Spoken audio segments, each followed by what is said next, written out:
আরে আরে সুন্দরী, তুমি এভাবে যাচ্ছ কোথায়? আবার হাতে দেখছি বাজারের ব্যাগও আছে। তা বলি, আমাকে বললেই তো আমি তোমার সব কাজ করে দিতাম। বলো, আমি তো তোমার সব কাজ করার জন্য চাতক পাখির মতো চেয়ে আছি। রাঘব দাদা, আপনি কি না আবারও আমার পথ আটকে দাঁড়িয়েছেন? আপনাকে আমি কতবার নিষেধ করেছি যে কখনো আপনি আমার পথ আটকে দাঁড়াবেন না। আপনি যে আমার স্বামীর বন্ধু, আর আমার দাদার মতো। আপনি আমার দাদার মতো। আপনাকে যে আমি অনেক শ্রদ্ধা করি, তাই দয়া করে আপনি আমাকে আর কুনজরে দেখবেন না। এসব কথা বলে অনিতা রাঘবের পাশ কাটিয়ে সেখান থেকে চলে যায়। অনিতা অনাথ একটা বউ। অনিতার বাবা মা বেঁচে নেই, আর বিয়ের কয়েক মাসের মধ্যেই অনিতার স্বামী মারা যায়। বেচারি অনিতা এতটাই হতভাগী যে সে তার কোনো আপনজনকে ধরে রাখতে পারেনি। হে ঈশ্বর, লোকের কোনো জোরছে আমার আর সহ্য হয় না। তুমি কেন কেন আমাকে এমন কঠিন জীবন দিলে? আমি যে এমন জীবন চাই না। তুমি তুমি আমাকে তুলে নাও ঈশ্বর, তুলে নাও। এসব কথা বলে অনিতা পুকুর ঘাটে বসে কাঁদছিল। এই পুকুরটাই হলো অনিতার স্বামী রেখে যাওয়া একমাত্র সম্পদ। আর অনেক কষ্টে অনিতা নদী থেকে 3টি মাছ ধরে এনে সে পুকুরে ছেড়েছে। একে কি বন্ধু, তুমি এভাবে কাঁদছো কেন? আর তুমি এসব কিসব কথা বলছো বলো তো? এভাবে তুমি মরতে চেও না গো। তুমি মরলে আমাদের কি হবে বন্ধু বলো? সেটাই তো কথা। আমার মতো অনাথ বউয়ের আপনজন বলতে তোরাই 3 মাছ। তোদের কথা ভাবলে যে আমি নিজের কষ্টগুলো ভুলে যাই রে। যাই হোক, আমি তোদের জন্য খাবার নিয়ে এসেছি রে। সেই সকাল থেকে তো আমি তোদেরকে কোনো খাবার দিতে পারিনি। আহা বন্ধু, তুমি সব সময় আমাদের খাবার নিয়ে এত চিন্তা কেন করো বলো তো? তুমি যে একলা মানুষ, সংসারের সব দায়িত্ব তোমার নিজেকে সামলাতে হয়। একা একাই সব কাজ করো তুমি, তার উপর আমাদের জন্য খাবার কিনতে তোমার অনেক ব্যয় হয়। আমার আর কি সংসার বন্ধু বলো? 3 মাছ ও অনাথ বউ, এই তো আমার ছোট্ট সংসার। আমার সংসারের সদস্য বলতে তো তোরাই 3 মাছ, তাই না? যাকে আমার যে ঘরে অনেক কাজ পড়ে আছে, এবার যে আমাকে ঘরে ফিরতে হবে।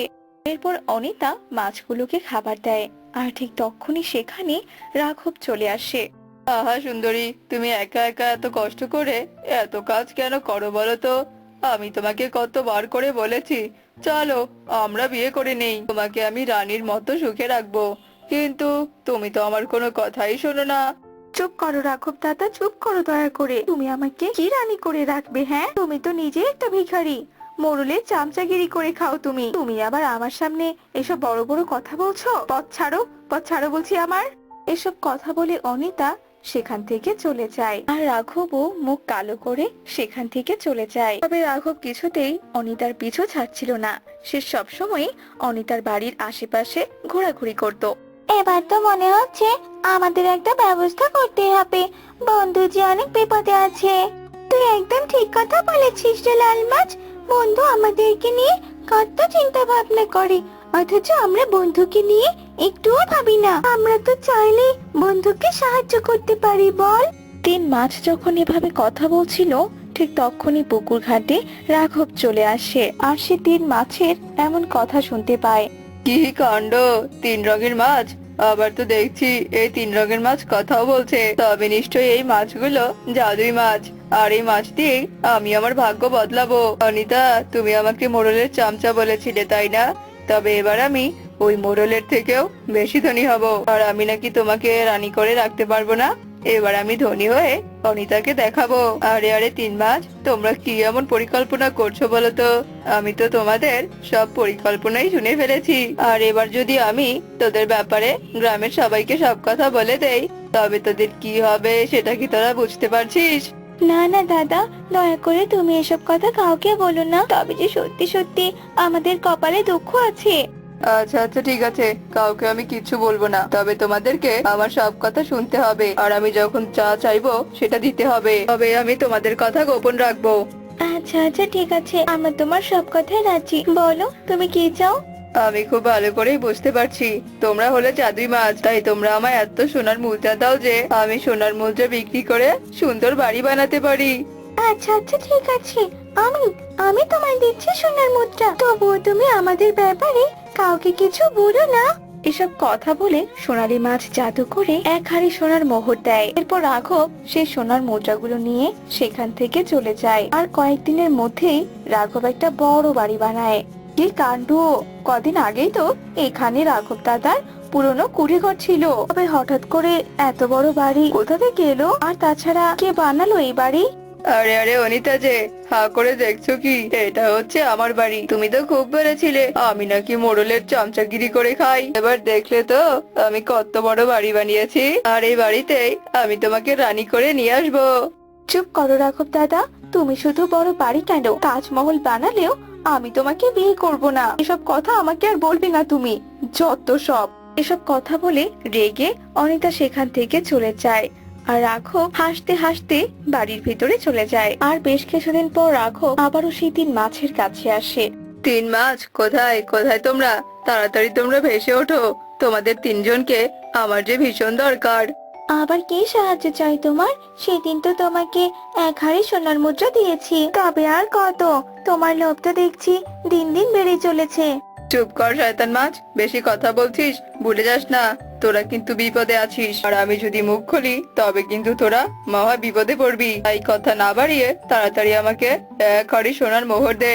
রাঘবের কথা শুনে নীল মাছের মুখ বন্ধ হয়ে যায়। তখনই নীল মাছ আবারও জাদু করে এক হাঁড়ি সোনার মোহর নিয়ে আসে। রাঘব হাঁড়ি ভর্তি সোনার মুদ্রা নিয়ে সেখান থেকে চলে যায়। আর অনিতা আড়াল থেকে সবটা দেখে ফেলে। তো রাঘব সেখান থেকে চলে যাওয়ার পরপরই অনিতা সেখানে চলে আসে।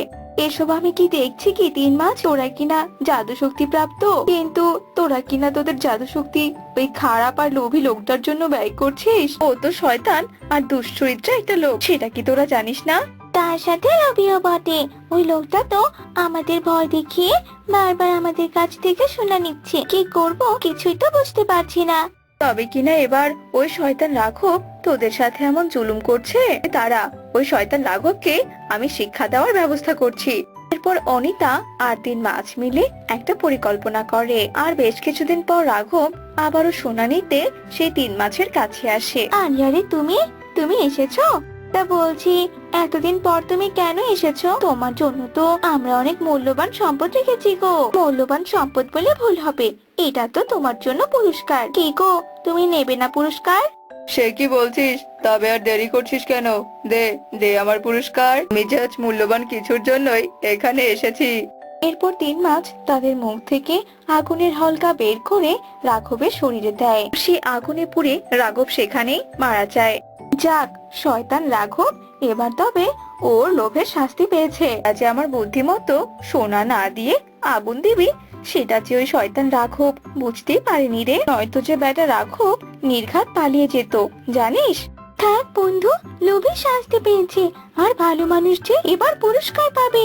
এরপর তিন মাছ জাদু করে তিন হাঁড়ি সোনার মোহর দেয়। আর সেই তিন হাঁড়ি সোনার মোহরের সাহায্যে অনিতার সুন্দর দিন শুরু হয়।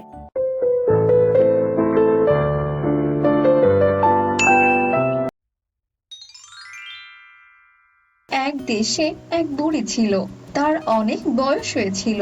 বয়সের ভারে বুড়ি চোখে ঠিক মতো কিছু দেখতে পারতো না। আপন বলতে বুড়ির তেমন কেউই ছিল না। তবে বুড়ির কয়েকটা মুরগি ছিল। সেই মুরগিগুলো প্রতিদিন ডিম পারতো। সেই ডিমগুলো বিক্রি করে বুড়ি নিজের সংসার চালাতো। একদিন এক চোরের নজর পড়ে বুড়ির বাড়িতে। আরে আরে, এ তো দেখছি একটা অসহায় বুড়ি। এর সাথে তো কেউই থাকে না। যাই, এর বাড়িতেই যাই। এর বাড়িতে মনে হচ্ছে চুরি করতে যেতে হবে। এর বাড়িতে চুরি করার মতো সহজ কাজ আর একটাও নেই। আজ রাতে আমি এই বুড়ির বাড়িতে চুরি করব। হ্যাঁ। এরপর থেকে প্রতি রাতে সে চোর বুড়ির বাড়িতেই আসে এবং সে একটা একটা করে জিনিস চুরি করে নিয়ে যায়। সন্ধ্যা হলে বুড়ি যে চোখে আর কিছুই দেখতে পায় না, তাই সে বুঝতেও পারে না কিভাবে তার ঘরের সব জিনিসগুলো আস্তে আস্তে উধাও হয়ে যাচ্ছে। এভাবে দেখতে দেখতে চোর বুড়ির সব কিছু চুরি করে নিয়ে যায়। শেষমেশে চোরটি বুড়ির বাড়িতে এসে চুরি করার মতো আর কিছুই খুঁজে পাচ্ছিল না। নিতে নিতে তো দেখি আমি সবই নিয়ে গেছি। আজ তো দেখছি চুরি করার মতো আর কিছুই খুঁজে পাচ্ছি না। কি নেওয়া যায়, কি নেওয়া যায়? এভাবে চিন্তা করতে করতে চোরের নজর যায় বুড়ির মুরগির দিকে। যেটি ছিল বুড়ির ভীষণ পছন্দের। তো শেষমেশে বুড়ি সেই মুরগিটি চুরি করে নিয়ে যায়। পরের দিন বুড়ি মুরগি ছাড়তে এসে দেখে সেখানে মুরগি নেই। চোর তার সবকিছু চুরি করে নিয়ে গেছে। এতদিন সবকিছু চুরি হলেও বুড়ি মনে কোনো ব্যথা পায়নি। আজ বুড়ি তার মুরগির জন্য সবচেয়ে বেশি কষ্ট পেয়েছে। হ্যাঁ রে বদমাস চোর, তুই তো আমার সব কিছুই নিয়ে গেছিস, শেষমেশে কিনা আমার এই মুরগিটাও চুরি করতে হলো। তোকে আমি বরদোয়া দিলাম রে বদমাস চোর, তোর মাথায় আকাশ ভেঙে পড়ুক, বাতাসে তোর ঘর বাড়ি উড়ে যাক, তুই এই খারাপ কাজের শাস্তি পা, হতচ্ছাড়া চোর। এসব কথা বলতে বলতে বুড়ি বেশ কিছুক্ষণ সেখানেই দাঁড়িয়ে থাকলো। তখন বুড়ি দেখলো মুরগির বাসার ভেতরে একটা ডিম পড়ে রয়েছে। ইস রে, মুরগিটা আমার সবে মাত্র ডিম পাড়া শুরু করেছিল। বদমাস চোর, তোর পেটে ব্যথা হোক, তোর হাতটা ভেঙে যাক, বাঘ এসে তোকে খেয়ে ফেলুক। এভাবে বুড়ি চোরের ওপর রাগ করে প্রলোভ বকতে থাকলো। এরপর সে ডিমটিকে নিয়ে গিয়ে একটা পাত্রের মধ্যে রাখলো এবং কাঁথা দিয়ে সে ডিমটিকে ঢেকে রাখলো। বুড়ি চেষ্টা করলো ডিমটিকে চাপ দিতে আর সে ডিমটি থেকে বাচ্চা ফুটাতে। এটা তো কোনো সাধারণ ডিম নয়, আমার ভালোবাসার মুরগির শেষ স্মৃতি এটা। এর থেকে বাচ্চা ফুটে বেরোলে সেই বাচ্চার মধ্যেই আমি আমার পছন্দের মুরগিকে আবার দেখতে পারবো। শেষমেশে বুড়ির চিন্তা সফল হলো। একদিন ডিমটা লাফ দিল আর বুড়ি তো এসব দেখে ভীষণ অবাক হয়ে গেল। সে ডিমের কাছে এগিয়ে গেল, আরো দু একটা লাফ দেওয়ার পর ডিমটা ফেটে গেল আর সেখান থেকে বেরিয়ে এলো সুন্দর ফুটফুটে একটি মুরগির ছানা। এটা দেখে তো বুড়ি ভীষণ খুশি হয়ে গেল। বাচ্চাটি ডিম থেকে ফুটে বেরিয়ে সর্বপ্রথম বুড়িকে দেখেছিল, তাই সে বুড়িকে তার মা মনে করলো। মা, মা, তুমি কি আমার মা? বেরিয়েছে, বেরিয়েছে, ডিম ফুটে বাচ্চা বেরিয়েছে। হ্যাঁ রে বাছা, হ্যাঁ, আমি তোর মা।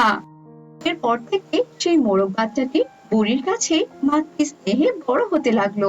দেখতে দেখতে এক পর্যায়ে সেই ছোট্ট ছানাটি অনেক বড় হয়ে গেল। এই মোরগটি দেখতে ছিল খুবই সুন্দর। সে বুড়িকে বিভিন্ন কাজে সাহায্য করত, বাজার করা, রান্না করা সহ এখানে ওখানে যাওয়া ইত্যাদি কাজে সাহায্য করত। একদিন বুড়ি সেই মোরগকে পুরনো সব ইতিহাস খুলে বলল, যে তার আসল মা কে ছিল, তোর কিভাবে তার আসল মাকে ধরে নিয়ে গিয়েছিল। সে মোরগকে সব কিছু খুলে বলল। বুড়ি যে তার আসল মা নয় এই কথা জেনে মোরগটি ভীষণ কষ্ট পেল, কিন্তু সে বুড়িকে তা বুঝতে দিল না। সে যাই হোক, এভাবেই দিন চলতে লাগলো। বেশ কিছুদিন পরের ঘটনা, আবারও চোরের নজর পড়লো বুড়ির বাড়ির ওপর। সে ওই মোরগটিকে দেখতে পেল। আরে আরে, এটা তো দেখছি বুড়ির বাড়ির মোরগ। আরে বাহ, স্বাস্থ্য তো দেখছি বেশ ভালো। আজ রাতেই আমি এসে এই মোরগটাকে চুরি করে নিয়ে যাব। হ্যাঁ, যে যাই বলুক বাবা, বুড়ির বাড়িতে চুরি করার মজাটাই আলাদা। এরপর রাতের বেলা চোর বুড়ির বাড়িতে এলো চুরি করতে। মোরগটি বুড়ির সাথে বুড়ির ঘরে ঘুমোতো। চোর চুপি চুপি দরজা খুলে বুড়ির ঘরে ঢুকলো, আর যেই না চোর মোরগটিকে ধরতে গেল অমনি মোরগটির ঘুম ভেঙে গেল। মোরগটি দেখলো বুড়ির বাড়িতে চোর এসেছে চুরি করতে, তাই সে তার শক্তিশালী ঠোঁট দিয়ে চোরের একটা চোখে ঠোকর দিল। সাথে সাথে চোর অন্ধ হয়ে গেল। সে এক চোখ দিয়ে আর কিছুই দেখতে পারছিল না। তখন সে সেখান থেকে পালিয়ে গেল। চোরটি পালাতে লাগলো, কিন্তু চোরটি পালাতে পারলো না। মোরগটি উড়ে গিয়ে তাকে ধাক্কা মেরে মাটিতে ফেলে দিল, তারপর তাকে অনবরত ঠোকর দিতে লাগলো। ব্যথায় চোর চিৎকার চেঁচামেচি শুরু করে দিল। ও বাবা রে, ও মারে, বাঁচাও বাঁচাও, কে আছো, বাঁচাও আমাকে, এই মোরগ যে আমাকে মেরে ফেললো, কেউ কি আছো, বাঁচাও বাঁচাও আমাকে। চোরের এমন চিৎকার চেঁচামেচিতে সেখানে অনেক লোক উপস্থিত হলো, কারণ চোরের চেঁচামেচিতে যে সবার ঘুম ভেঙে গিয়েছিল। এই চোর, এই অসহায় বুড়ির বাড়িতে চুরি করতে তোর একদম লজ্জা হলো না? এর আগেও তো বুড়ির বাড়ি চুরি হয়ে গিয়েছিল, তুই মনে হয় সেটাও করেছিলি। তুই ঠিক করে বল, তাহলে কিন্তু তোর পা আমি ভেঙে দেবো। চোর তখন সব বিষয়গুলো ধামা চাপা দেওয়ার জন্য মিথ্যে কথা বলতে যাচ্ছিল, কিন্তু মোরগটির দিকে তাকিয়ে আর সাহস হচ্ছিল না। ভয় পেয়ে চোরটি সব সত্যি কথা স্বীকার করে নিল। হ্যাঁ হ্যাঁ, আমি বুড়ির বাড়িতে চুরি করেছিলাম, আমি সব খারাপ কাজ করেছিলাম। তোমরা তোমরা দয়া করে আমাকে মাফ করে দাও। আমি বুড়ির সবকিছু আবারও ফেরত দিয়ে যাব। বুড়িমা, ও বুড়িমা, দয়া করে আমাকে আপনি ক্ষমা করে দিন।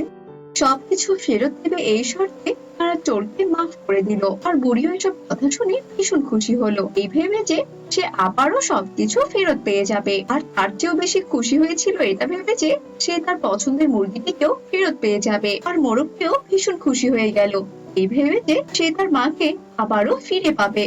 পরের দিন চোর একে একে সবকিছুই ফেরত দিল, কিন্তু চুরি করে নিয়ে যাওয়া সেই মুরগিটিকে আর ফেরত দিল না। এই, তুই তো সবকিছুই ফেরত দিলি, কিন্তু আমার সেই মুরগিটা কোথায়? হ্যাঁ, সেটা সেটা আনিসনি বুঝি? সেটা কি তুই ফেরত দিবি না? আসলে আমি তো ওই মুরগিটা বাজারে নিয়ে গিয়ে বিক্রি করে দিয়েছিলাম, তাই তো তোমাকে ওই মুরগিটা আর ফেরত দিতে পারছি না। আমি তোমার কাছে ক্ষমা চাইছি বুড়িমা। এদিকে মুরগি ফেরত না পাওয়াতে বুড়ি মন খারাপ করে বসেই রইলো। মোরগের দিকে তাকিয়ে সে বলল, তোর মাকে যে আমি ফেরত আনতে পারলাম না রে বাবা। আমার মায়ের কোনো দরকার নেই গো, আমি ছোট থেকে তোমার কাছেই বড় হয়েছি, তাই তো তুমি আমার মা, আমার বুড়ি মা। আয় বাবা আয়, আমার বুকে আয়, তুই হলি বুড়ি মায়ের মোরগ ছেলে। এরপর থেকে আর কোনো চোরই বুড়ির বাড়ির দিকে আসার সাহস পেত না। সবাই জেনে গিয়েছিল যে এই বুড়ির মোরগ ছেলে রয়েছে। বুড়ির কোনো ক্ষতি করতে গেলে যে মোরগ ছেলে তাদের ধরে শাস্তি দেবে, এই ভয়ে কোনো দুষ্ট লোক আর সেদিকে পা বাড়াতো না। এভাবেই বুড়ি আর মোরগ ছেলেকে নিয়ে সুখে শান্তিতে দিন কাটাতে লাগলো।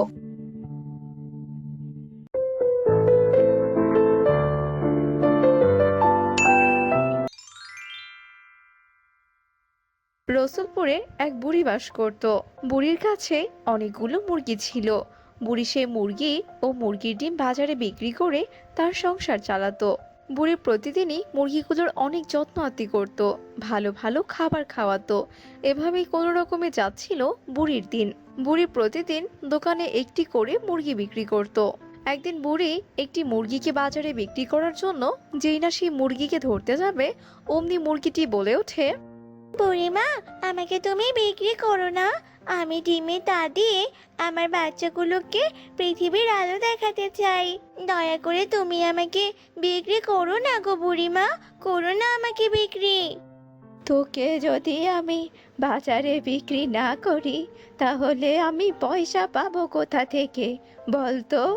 আর শোন, ভালো কথা, তোর ডিম থেকে কোনো বাচ্চা হবে না। আমি তোর সব ডিমগুলো বাজারে বিক্রি করে দেব, আর তার সাথে তোকে বিক্রি করেও আমি অনেক টাকা পাবো। দয়া করো বুড়িমা, আমার উপর তুমি একটু দয়া করো। আমি তো তোমার সন্তানের মতোই, তাই না বলো? কোনো মুরগি বুঝি মানুষের সন্তান হতে পারে? অত বকবক না করে চুপ করে থাক।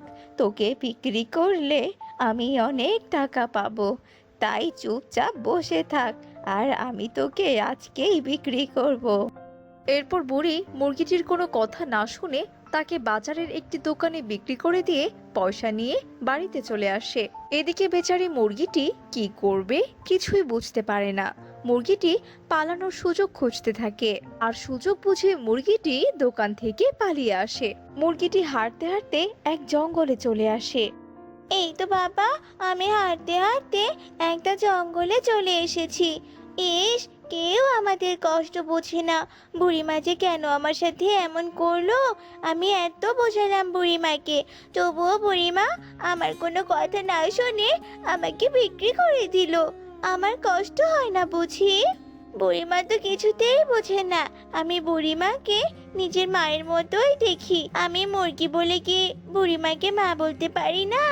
তবে বুড়িমা আমাকে যাই বলুক, আমি তো বুড়িমাকে মা বলে ডাকবো, কারণ ছোট থেকে যে আমি তাকে মা বলে জেনে এসেছি। এসব কথা বলে মুরগিটি হাঁটতে থাকে আর জঙ্গল থেকে বের হওয়ার পথ খুঁজতে থাকে। জঙ্গলের পাশে গাছের নিচে এক ঋষি বাবা ধ্যান করছিল। তার সামনে ছিল অনেক ঔষধি দানা। মুরগিটি হঠাৎই সেই দানাগুলো দেখতে পায়।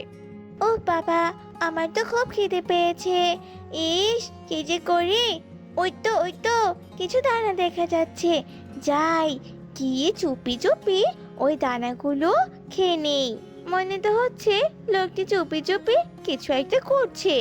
দেখি কেমন চোখ বন্ধ করে আছে। যাই, চুপি চুপি দানা খাই, লোকটি বুঝতেও পারবে না।